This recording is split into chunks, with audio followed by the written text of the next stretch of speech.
Hello guys, welcome back to my channel. आज की इस वीडियो में मैं आपके साथ शेयर करने वाली हूँ प्रपोजिशन बाय एंड ऐसे तरीके से आपको समझाऊंगी जिससे इससे पहले आपको किसी ने भी समझाया नहीं होगा। होता क्या कि आपको सिर्फ एक यूज़ बता दिया जाता है, मेनली जो एक या दो यूज़ बता दिए जाते हैं। एंड यही रीज़न है कि आप इंग्लिश को अच्छी तरह से बोल नहीं पा रहे हो, इंग्लिश में बात कम्युनिकेट नहीं कर पा रहे हो दूसरों के सामने। So let's start the video and video को एंड तक देखना। Very first use is to show the doer of an action, मतलब कोई व्यक्ति कौन काम कर रहा है वो बताता है। Use tell who did the action, काम किसने किया। Example, the song was sung by Lata Mangeshkar, मतलब सॉन्ग जो है लता मंगेशकर ने गाया था। The book was written by Shakespeare, जो बुक है शेक्सपियर द्वारा लिखी गई थी। किसने काम किया था? Who did the action. उस पर्पस के लिए हम बाय का यूज़ करते हैं। आई होप आपको फर्स्ट यूज़ समझ आ गया होगा।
And fourth is to show proximity और नियरनेस, मतलब हमारे पास में जब कोई चीज़ है।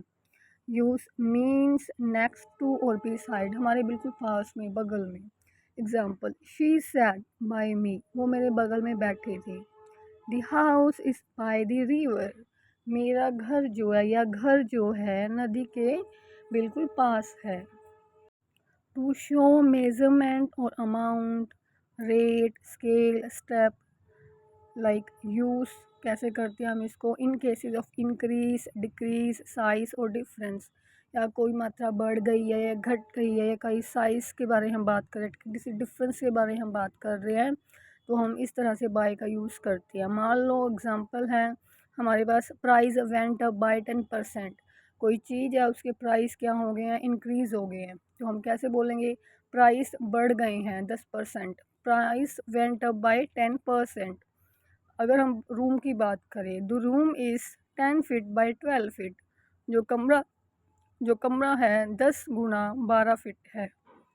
वो miss the train by 2 minutes, तो हमने ट्रेन को मिस कर दिया 2 मिनट से, तो डिफरेंस बता रहा है ना। 2 मिनट से हम ट्रेन को पकड़ नहीं पाए, 2 मिनट से वो ट्रेन भाग गई।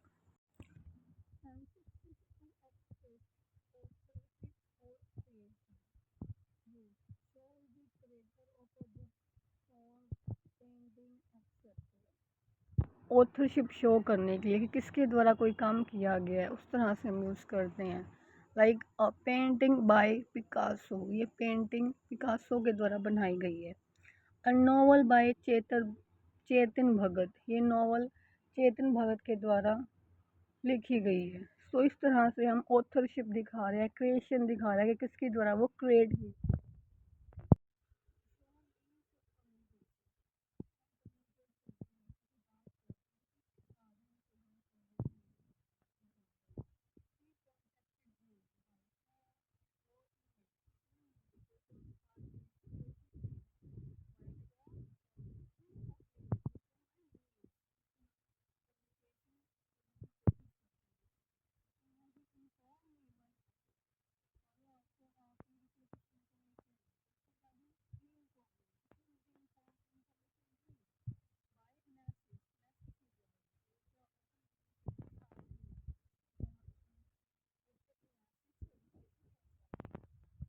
And next is to express manner और बिहेवियर। मैनर बताने के लिए या बिहेवियर किसी का बताने के लिए भी हम बाय का यूज़ करते हैं। Example, she greeted me bye smiling, वह मेरी तरफ देख के हंसी, कैसे, स्माइल करके। तो एक मैनर और बिहेवियर तो दिखा रहा है ना उसके।